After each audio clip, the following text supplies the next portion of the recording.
pertama, teori konstruktivis. Kata konstruktivis berasal dari akar kata konstruktif yang dalam Kamus Besar Bahasa Indonesia berarti memiliki sifat memperbaiki, membangun, serta membina. Sedangkan dalam bahasa Inggris disebut dengan konstruktif, yang berarti sesuatu yang membangun.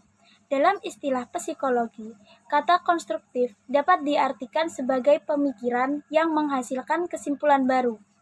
Teori konstruktivistik secara istilah adalah suatu teori yang sifatnya membangun suatu pemikiran-pemikiran sehingga menghasilkan suatu kesimpulan yang bersifat mutakhir atau baru.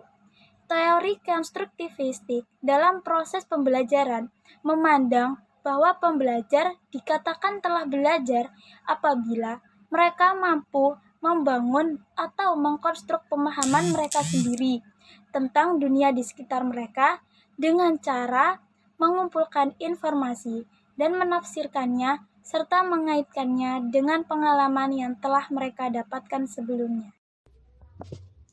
Konstruktivisme merupakan landasan berpikir filosofi. Pembelajaran kontekstual yaitu bahwa pengetahuan dibangun oleh manusia sedikit demi sedikit yang hasilnya diperluas melalui konteks yang terbatas dan tidak secara tiba-tiba. Hakikat pembelajaran konstruktivis menurut Brooks and Brooks tahun 1993 adalah pengetahuan bersifat non-objektif, bersifat kontemporer, selalu berubah dan tidak menentu.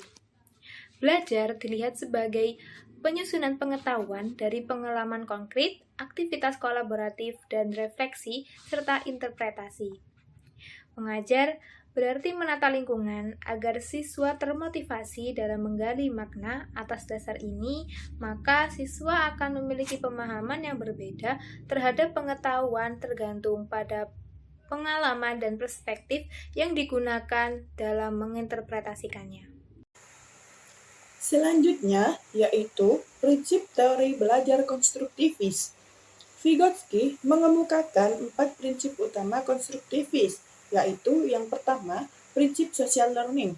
Artinya, pembelajaran dipandang sesuai dengan pembelajaran kooperatif, yaitu siswa belajar dan berkolaborasi dalam menyelesaikan tugasnya, melalui interaksi dengan orang dewasa atau teman sebaya yang lebih cakap.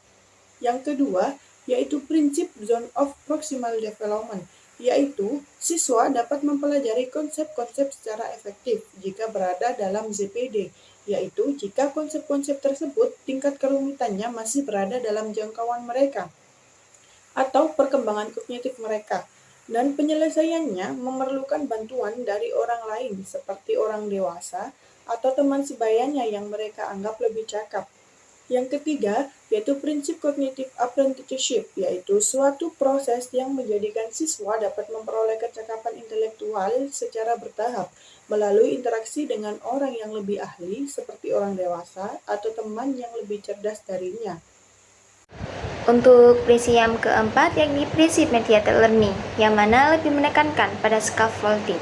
Untuk tahap pelaksanaannya, siswa diberi masalah yang kompleks, sulit serta realistik, lalu diberi bantuan secukupnya dalam menyelesaikan masalah tersebut.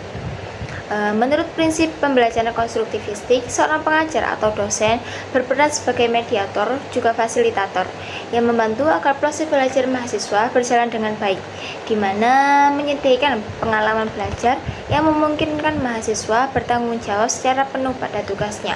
Memberi kuliah atau ceramah bukanlah tugas utama seorang dosen. Untuk yang kedua, menyediakan atau memberikan kegiatan-kegiatan yang merangsang keingintahuan mahasiswa dan membantu mereka untuk mengekspresikan gagasannya dan mengkomunikasikan ide ilmiah mereka. Menyediakan sarana secara produktif, menyediakan kesempatan dan pengalaman yang paling mendukung proses belajar mahasiswa.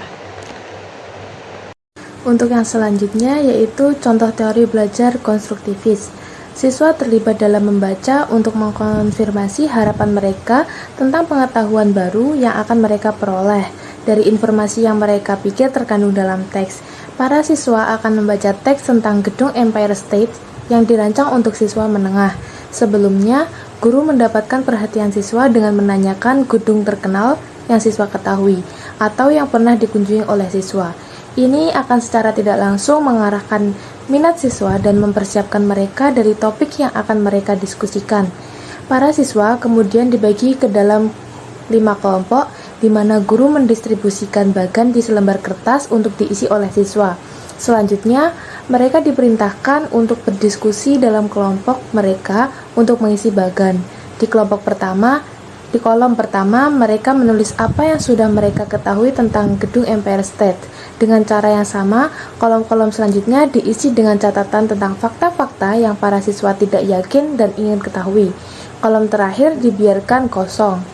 Ketika para siswa telah selesai mengisi kolom, guru kemudian mendistribusikan teks bacaan.